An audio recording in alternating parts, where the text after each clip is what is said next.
Bonjour à tous et bienvenue dans votre programme économique hebdomadaire Business Africa. Je suis Armelga.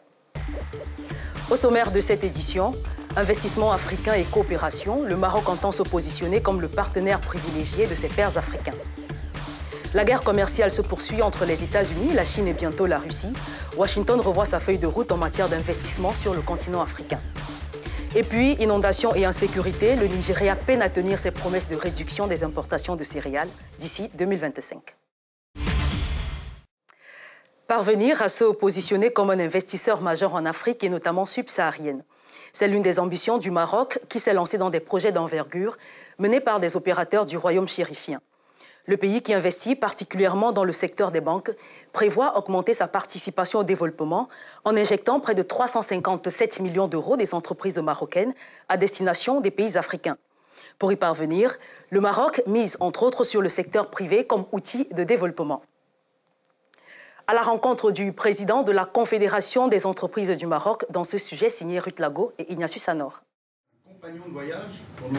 Un partage de valeurs communes entre les différentes organisations patronales du continent pour impacter la vie des sociétés sur des bases vertueuses. C'est l'ambition de Salahedine Mezouar, le président de la Confédération générale des entreprises du Maroc. Il entrevoit un continent africain rassemblé autour d'un même moteur, le secteur privé. Avoir un langage franc avec nos frères, représentants des secteurs, des organisations du secteur privé à travers tous les pays africains, pour qu'on aille ensemble vers la création d'un vrai moteur. Que ce secteur privé africain soit et bénéficie également de cette formidable dynamique. Parlons de la volonté d'intégration du Maroc au sein de la CEDEAO. Salahedine Mezouar mise sur un partenariat gagnant pour tous sur le continent. Il faut comprendre aujourd'hui que la compétition n'est pas entre pays. La compétition est de plus en plus entre espaces sous-régionaux et régionaux. Et plus notre région est forte, plus elle est capable de gagner en attractivité.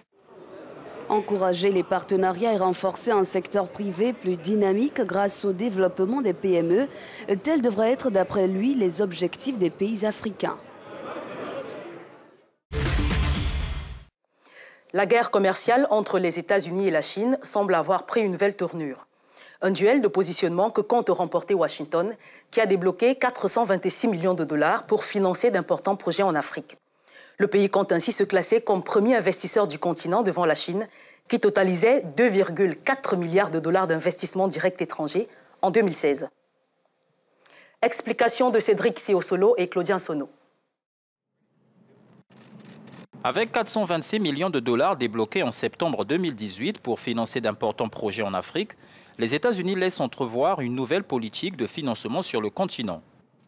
À travers la Société d'investissement privé d'outre-mer, le pays annonce d'importants financements des entreprises américaines dans le développement des économies émergentes.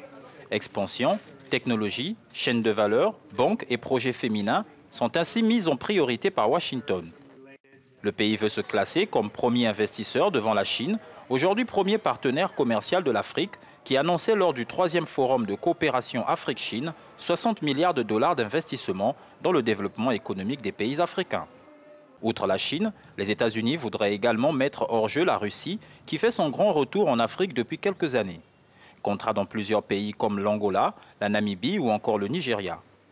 Armement, annulation de dettes, accords de coopération militaire et industrielle. Le Kremlin va plus loin et installe un poste de conseiller pour l'Afrique au sein du ministère des Affaires étrangères russe. Pour espérer battre ses concurrents, la Maison-Blanche a introduit un volet droit qui permet aux entreprises américaines d'intervenir en toute légalité dans les procédures de financement, au même niveau que son concurrent chinois. Un volet juridique largement soutenu par le président Trump et qui vient en appui à l'initiative de l'AGOA créée en 2000. Nous en parlons avec Joseph Slavic, analyste des politiques à Washington DC aux États-Unis. Bonjour Monsieur Slavic et bienvenue dans ce programme. Alors dites-nous, les États-Unis ont l'intention de mettre fin à ce qu'ils appellent une aide aveugle, improductive, infructueuse et non responsable à l'Afrique. Pourriez-vous expliquer en termes clairs ce que cela signifie? Si je m'en tiens au discours que l'ambassadeur Bolton a donné, je pense que les États-Unis vont être un peu plus sélectifs dans leur manière de redistribuer l'aide au continent. Ils essaient de réduire de 10% l'aide à l'Afrique telle qu'elle est redistribuée.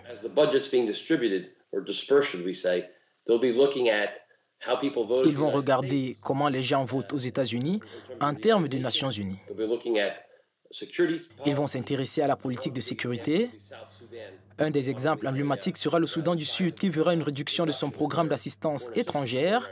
Le gouvernement américain a l'impression qu'il n'y a pas d'effort et que, par conséquent, il doit établir si l'aide étrangère est utilisée correctement.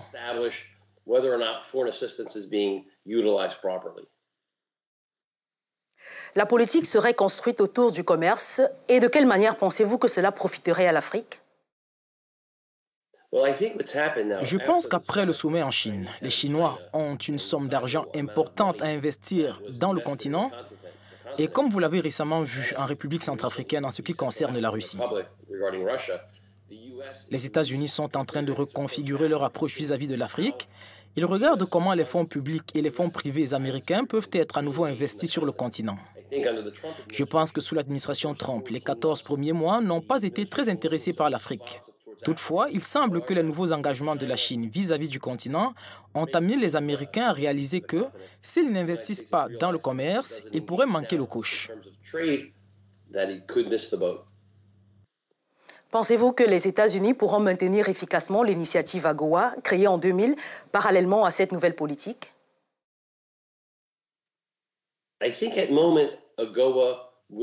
Je pense que pour le moment, en termes de mécanismes et de politique fiscale et de commerce avec l'Afrique, la plupart des accords doivent obligatoirement passer par le Congrès américain.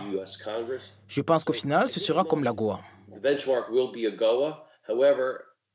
Cependant, à mesure que l'administration avance, elle peut examiner les bases pays par pays pour voir comment améliorer ces accords commerciaux. Récemment au Kenya, ils ont lancé des vols directs entre les États-Unis et Nairobi.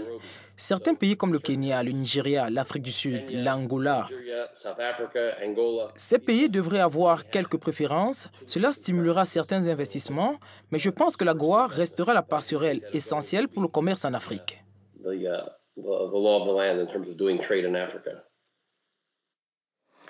Merci Joseph Slavic pour votre éclairage. Je rappelle que vous êtes analyste des politiques basé à Washington DC, aux États-Unis. Merci beaucoup. Merry Christmas. Inondations et insécurité, deux problèmes auxquels est aujourd'hui confronté le Nigeria, qui aura du mal à réduire ses importations de denrées alimentaires. Les détails de ce sujet, juste après la pause.